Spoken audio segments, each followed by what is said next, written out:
2026-27ನೇ ಸಾಲಿನ ದಾಖಲೆಯ ಬಜೆಟ್ ಮಂಡನೆಗೆ ಸಿದ್ದರಾಮಯ್ಯ ಸಕಲ ತಯಾರಿಯನ್ನ ಮಾಡಿಕೊಂಡಿದ್ದಾರೆ. ಇನ್ನು ಈ ಒಂದು ಬಜೆಟ್ ಸಿದ್ದರಾಮಯ್ಯ ಅವರ 17ನೇ ಬಜೆಟ್ ಆಗಿದ್ದು ರಾಜ್ಯದಲ್ಲಿ ದೇವರಾಜ್ ಅರಸು ಅವರ ದಾಖಲೆಯನ್ನ ಮುರಿಯಲಿದ್ದಾರೆ. ರಾಜ್ಯದ ಆರ್ಥಿಕ ಸ್ಥಿತಿ, ಅಭಿವೃದ್ಧಿ ದಿಕ್ಕು ಬದಲಿಸುವಂತಹ ಬಜೆಟ್ ಇದಾಗಬಹುದು ಎನ್ನುವಂತಹ ನಿರೀಕ್ಷೆಯೂ ಕೂಡ ಇದೆ. ಡಬಲ್ ರೆಕಾರ್ಡ್ಗೆ ಸಜ್ಜಾದ ಸಿಎಂ ಸಿದ್ದರಾಮಯ್ಯ. 17ನೇ ಬಾರಿ ಆಯವ್ಯಯ ಮಂಡಿಸಲು ಸಿಎಂ ಸಿದ್ಧ.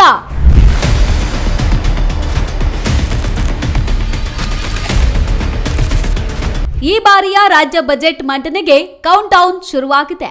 ಸಿಎಂ ಸಿದ್ದರಾಮಯ್ಯನವರ 17ನೇ ಬಜೆಟ್ ಇದಾಗಿದ್ದು ರಾಜ್ಯದ ಇತಿಹಾಸದಲ್ಲೇ ಅತಿ ಹೆಚ್ಚು ಬಜೆಟ್ ಮಂಡಿಸುವ ಮೂಲಕ ದಾಖಲೆ ನಿರ್ಮಿಸಲು ಸಜ್ಜಾಗಿದ್ದಾರೆ.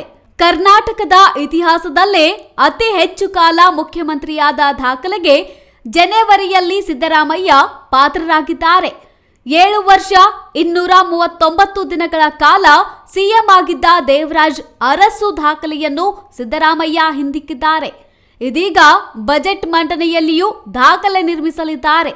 ಇನ್ನು ಬಜೆಟ್ ಮಂಡನೆಗೂ ಮುನ್ನ ಸಿಎಂ ಸಿದ್ದರಾಮಯ್ಯ ವಿವಿಧ ಇಲಾಖೆಗಳೊಂದಿಗೆ ಸಭೆ ನಡೆಸಿ ಆಯವ್ಯಯದ ಅಂತಿಮ ಪಟ್ಟಿಯನ್ನು ಸಿದ್ಧಪಡಿಸಲಿದ್ದಾರೆ. ಈ ಬಾರಿ ಬಜೆಟ್ನಲ್ಲಿ ಪಂಚ ಗ್ಯಾರಂಟಿ ಯೋಜನೆಗಳಿಗೆ ಆದ್ಯತೆ ನೀಡುವುದರ ಜೊತೆಗೆ ರಾಜ್ಯದ ಆರ್ಥಿಕ ಹೊರೆ ಕಡಿಮೆ ಮಾಡುವ ನಿಟ್ಟಿನಲ್ಲಿ ಕೆಲ ಯೋಜನೆಗಳಲ್ಲಿ ಬದಲಾವಣೆ ತರುವ ಸಾಧ್ಯತೆ ಇದೆ. ಎಲ್ಲರ ಚಿತ್ತ ಅಹಿಂದ ನಾಯಕನ ಬಜೆಟ್ನತ್ತ. ಉದ್ಯೋಗದ ನಿರೀಕ್ಷೆಯಲ್ಲಿರುವ ಯುವ ಜನತೆ. ಗ್ಯಾರಂಟಿಗಳ ಜೊತೆಗೆ ರಾಜ್ಯದ ಅಭಿವೃದ್ಧಿಯಾಗುವ ಅನಿವಾರ್ಯತೆ ಇರುವುದರಿಂದ ಈ ಬಾರಿಯ ಬಜೆಟ್ನಲ್ಲಿ ಮೂಲ ಸೌಕರ್ಯ ಅಭಿವೃದ್ಧಿ, ಶಿಕ್ಷಣ, ಕೃಷಿ, ಆರೋಗ್ಯ ಮತ್ತು ಸಾಮಾಜಿಕ ಕಲ್ಯಾಣ ಕ್ಷೇತ್ರಗಳಿಗೆ ಭರ್ಜರಿ ಅನುದಾನ ನೀಡಲಿದ್ದಾರೆ ಎಂಬ ನಿರೀಕ್ಷೆಗಳು ಹೆಚ್ಚಾಗಿದ್ದು, ಇನ್ನು ರೈತರು, ಯುವಕರು, ಮಹಿಳೆಯರು ಸಿಎಂ ಬಜೆಟ್ನ ನಿರೀಕ್ಷೆಯಲ್ಲಿದ್ದಾರೆ. ಕರ್ನಾಟಕದ ರಾಜಕೀಯ ಇತಿಹಾಸದ ಪುಟಗಳನ್ನು ತಿರುವಿ ಹಾಕಿದರೆ ಅತಿ ಹೆಚ್ಚು ಬಾರಿ ಬಜೆಟ್ ಮಂಡಿಸಿದ ದಿಗ್ಗಜರ ಪಟ್ಟಿಯಲ್ಲಿ ನಂಬರ್ 1 ಸ್ಥಾನದಲ್ಲಿ ಸಿಎಂ ಸಿದ್ದರಾಮಯ್ಯನವರೇ ಇದ್ದಾರೆ. ಇನ್ನು ನಾಳೆ ಬಜೆಟ್ ಸೇರಿದಂತೆ ಸಿಎಂ 17ನೇ ಬಾರಿ ಬಜೆಟ್ ಮಂಡನೆ ಮಾಡಲಿದ್ದಾರೆ. ಮಾರ್ಚ್ 6ರಿಂದ 27ರವರೆಗೆ ಬಜೆಟ್ ಅಧಿವೇಶನ. ಅಧಿವೇಶನದ ಹೋರಾಟಕ್ಕೆ ವಿಪಕ್ಷಗಳ ರಣತಂತ್ರ. ಕರ್ನಾಟಕದಲ್ಲಿ ಈವರೆಗೆ ಚುನಾವಣಾ ವರ್ಷಗಳ ಮಧ್ಯಂತರ ಬಜೆಟ್ಗಳನ್ನು ಹೊರತುಪಡಿಸಿ 70ಕ್ಕೂ ಹೆಚ್ಚು ವಾರ್ಷಿಕ ಬಜೆಟ್ಗಳನ್ನು ಮಂಡಿಸಲಾಗಿದೆ. ವರ್ಷದಿಂದ ವರ್ಷಕ್ಕೆ ನಮ್ಮ ರಾಜ್ಯದ ಆರ್ಥಿಕ ಶಕ್ತಿ ಮತ್ತು ಬಜೆಟ್ ಗಾತ್ರ ಬೆಳೆಯುತ್ತಲೇ ಇದೆ.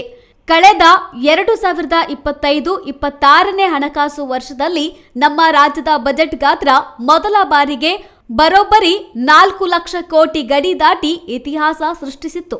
ಇನ್ನು ಈ ಬಾರಿ ರಾಜ್ಯದ ಬೊಕ್ಕಸ ಖಾಲಿಯಾಗಿರುವುದರಿಂದ ಬಜೆಟ್ ಗಾತ್ರ ಹಿಗ್ಗುವ ಸಾಧ್ಯತೆಗಳಿವೆ.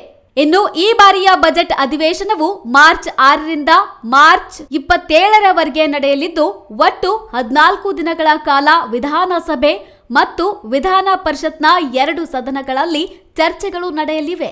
ಬಜೆಟ್ ಮಂಡನೆಯ ಬಳಿಕ ವಿವಿಧ ಇಲಾಖೆಗಳ ಅನುದಾನಗಳ ಕುರಿತು ಆಡಳಿತ ಮತ್ತು ವಿಪಕ್ಷಗಳ ನಡುವೆ ಭಾರಿ ಚರ್ಚೆ ನಡೆಯಲಿದೆ.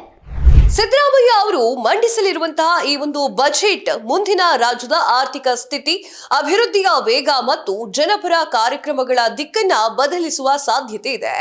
ನಾಳೆ ಮಂಡನೆಯಾಗಲಿರುವಂತಹ ಬಜೆಟ್ ಮೇಲೆ ಹಾಗೂ ಸಿಎಂ ಬ್ರೀಫ್ ಕೇಸ್ನಲ್ಲಿ ಏನಿದೆ, ಯಾರಿಗೆ ಗುಡ್ ನ್ಯೂಸ್ ಸಿಗುತ್ತೆ, ಯಾರಿಗೆ ಬ್ಯಾಡ್ ನ್ಯೂಸ್ ಸಿಗುತ್ತೆ, ಕರ್ನಾಟಕದ ಜನತೆಗೆ ಈ ವರ್ಷ ಬಜೆಟ್ ಸಹಕಾರಿಯಾಗುತ್ತಾ ಅನ್ನೋದನ್ನ ಕಾದು ನೋಡಬೇಕಾಗಿದೆ.